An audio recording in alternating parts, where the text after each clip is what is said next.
नमस्कार, मैं हूं आपके साथ अंजना और आप देख रहे हैं F9 न्यूज। आइए बढ़ते हैं इस वक्त की बड़ी खबर की ओर। दर्शकों, आप लोगों को हमने वादा किया था कि हम रोज अपनी खबरों में दर-ब-दर रेलवे सुरक्षा बल यानी कि आरपीएफ में हो रहे अधिकारियों के द्वारा भ्रष्टाचार कर अपने ही बल सदस्यों के विरुद्ध दंडात्मक कार्रवाई कर उनको नौकरी से निकाल घुट घुट कर जीने को मजबूर करते हैं। ऐसे उदाहरण एक नहीं बल्कि सैकड़ों F9 न्यूज के पास मौजूद हैं।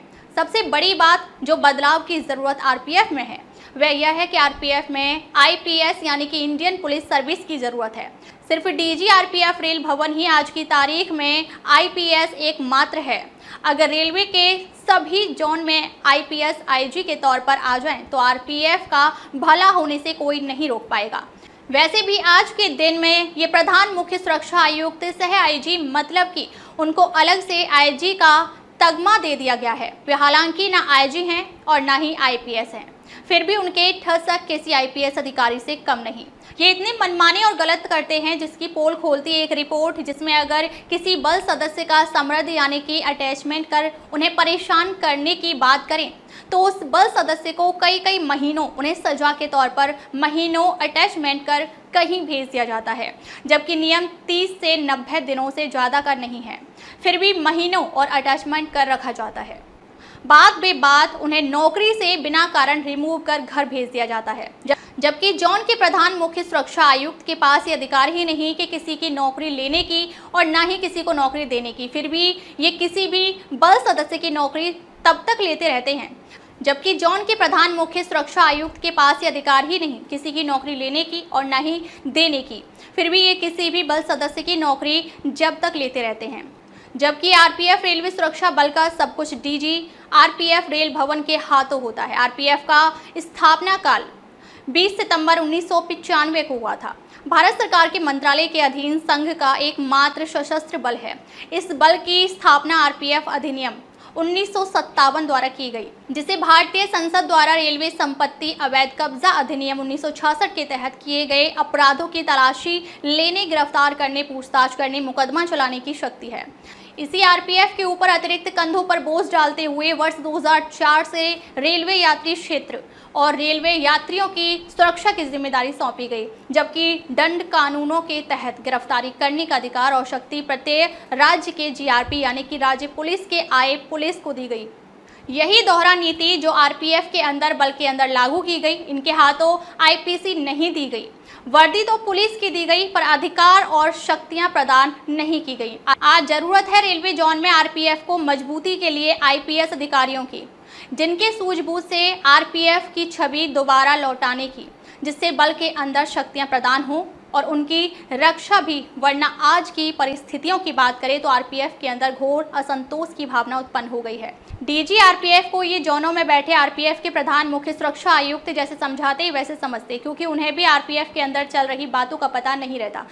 जरूरत है डीजी आरपीएफ को समय समय पर खुले मंच पर जाकर सभी जोनों में मंडलों में सुरक्षा सम्मेलन लेकर बल के अंदर हो रहे कमियों को सुनना, या फिर अपने दफ्तर में आदेश पारित कर कभी भी बुलावा कर उनके समस्याओं को सुनकर तुरंत कार्रवाई करना। प्रधानमंत्री नरेंद्र मोदी और रेल मंत्री अश्विनी वैष्णव को अविलंब आरपीएफ के दिशा और दशा दोनों को बदलने की जरूरत आन पड़ी है। आखिर इन सिपाही से लेकर इंस्पेक्टरों को फिर कौन सुनेगा? जब मर्जी तब आरपीएफ के जोनों में बैठे प्रधान मुख्य सुरक्षा आयुक्त उन्हें नौकरी से निकाल घर भेज देंगे। और ये कौन होते हैं किसी बल सदस्य को नौकरी से घर भेजने वाले? ये भी एक बड़ा सवाल है जो पूछता है F9 न्यूज आपसे, डीजी मनोज यादव आपसे और रेल मंत्री अश्विनी वैष्णव आपसे कि क्या आपको संज्ञान में भी है कि आपके आरपीएफ में बैठा जोन और रेल मंडलों में बैठा आरपीएफ के अधिकारियों के द्वारा आरपीएफ के बल सदस्यों के ऊपर कहर बरपाया जाता है। वक्त बे वक्त उन्हें नौकरी से निकाल घर भेज दिया जाता है। पूर्व मध्य रेलवे हाजीपुर के सोनपुर रिजर्व में सिपाही ज्ञानेश्वर की नौकरी छीन ली गई। सोनपुर के बेला रेल चक्का कारखाना के 2 सिपाहियों को पहले षड्यंत्र के तहत उन पर 3 आरपीयूपी का मुकदमा कर जेल भेजा गया, फिर नौकरी उनकी छीन ली गई। पर बेला रेल चक्का कारखाना के सहायक सुरक्षा आयुक्त सुजीत कुमार को नौकरी में बनाए रखा, जबकि इनके संबंध रेलवे अपराधियों से थे।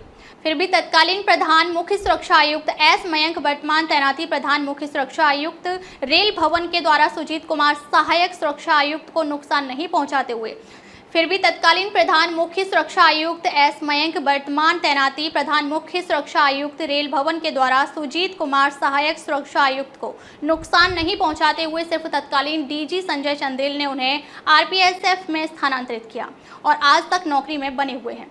अब समझना होगा इस बात को भी, इंस्पेक्टर से ऊपर के अधिकारी ये भ्रष्ट होकर भी भ्रष्ट नहीं, इनके भ्रष्टाचार नहीं। और अगर कोई बल का सदस्य भ्रष्टाचार करे तो उसे जेल और नौकरी दोनों सजा देकर उनकी जिंदगी तबाह करना इनका काम होता है। अभी पिछले दिनों दक्षिण पूर्व रेलवे के गार्डन रिच कोलकाता के रांची डिवीजन में पैसेंजर सिक्योरिटी के इंस्पेक्टर के पद पर तैनात रहे अमित कुमार की भी नौकरी छीन ली गई।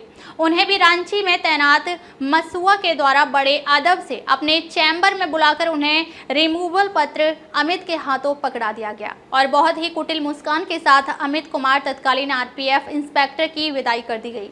मतलब कि ऐसा लगता है कि वह आरपीएफ का इंस्पेक्टर कभी बल का सदस्य ही ना रहा हो। आखिर फिर घुमा फिरा कर आपको उनके अपीलीय अधिकारी के पास जाना होगा।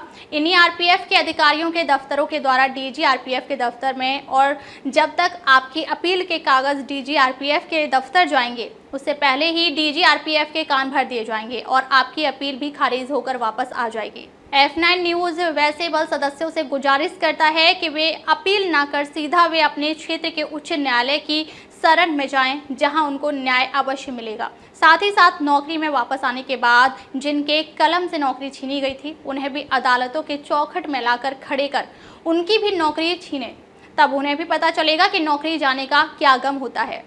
आरपीएफ में महिलाओं का प्रतिशत भारत के सभी केंद्रीय अर्धसैनिक बलों में सबसे ज़्यादा है। मार्च 2019 तक यह 10% है। महिलाओं की भी आरपीएफ में दयनीय स्थिति है। महिलाओं को पुरुषों के समान ही उनसे नौकरी ली जा रही है, जबकि उनके भी निजी जीवन का भी ध्यान नहीं रखा जाता है। महिला आरपीएफ के बल सदस्यों के बरेक से लेकर उनके खाने पीने के मैस भी पुरुषों के मध्य जाकर करना पड़ता है, जिससे महिला बल सदस्यों के आपत्ति के बावजूद भी उन्हें सब कुछ मौन होकर सहना पड़ता है। अकेली महिलाओं को ट्रेन स्काउटिंग की ड्यूटी भी लगाई जाती है 15 दिनों तक, जबकि वहीं पोस्टों में कई जगहों पर रात्रिपाली की लास्ट नाइट ड्यूटी भी लगाई जाती है। माना कि वे बल में नौकरी के लिए आई हैं, पर है तो वह महिला ही, और महिलाओं के भी अपनी निजी कुछ बाध्यता रहती हैं जिन्हें खबरों में बताना संभव नहीं है। जरूरत है बल को अभिलंब सुधार की और बल की कमियों को, जिसे रेल मंत्री अश्विनी वैष्णव खुद अपने स्तर से प्रयास करें, वरना आने वाले समय में आरपीएफ के अधिकारी आरपीएफ को विकट स्थिति में लाकर खड़ा कर देंगे, जिसका जिम्मेदार सिर्फ रेल मंत्रालय ही होगा। समय समय पर आरपीएफ के अधिकारियों का भी उनकी गलती होने पर उनके ऊपर भी विभागीय गाज गिराते हुए उन्हें भी नौकरी से बाहर का रास्ता दिखाया जाए, वरना ये खुलेआम किसी भी बल सदस्यों की नौकरी छीन लेंगे। कुछ ऐसे भी अधिकारी हैं जो फर्जीवाड़े में लिप्त हैं, जिनका प्रमाण F9 न्यूज़ के पास मौजूद है। आने वाली कड़ी में प्रमुखता से F9 न्यूज़ उस फर्जीवाड़े को दिखाएगा। दर्शकों बता दें कि F9 न्यूज़ अपने कर्तव्य पथ पर चलते हुए ना कभी डरा है ना डरेगा। F9 न्यूज़ के लिए F9 न्यूज़ से हेड असीम कुमार सामंतों की रिपोर्ट। खबर बड़ी और खास होगी, असल वजह की तलाश होगी, दुनिया भर के हर गांव, शहर, गली, मोहल्ले पर नजर हमारी होगी। खुलेंगी पर्दें, जहन में उठे हर सवाल की बात होगी, हर वो जवाब जो है आपके लिए जरूरी, जिम्मेदारी हमारी होगी। हमारी खबरों में कुछ हटकर होगी बात। देखिए सिक्के के दोनों पहलू F9 न्यूज़ के साथ।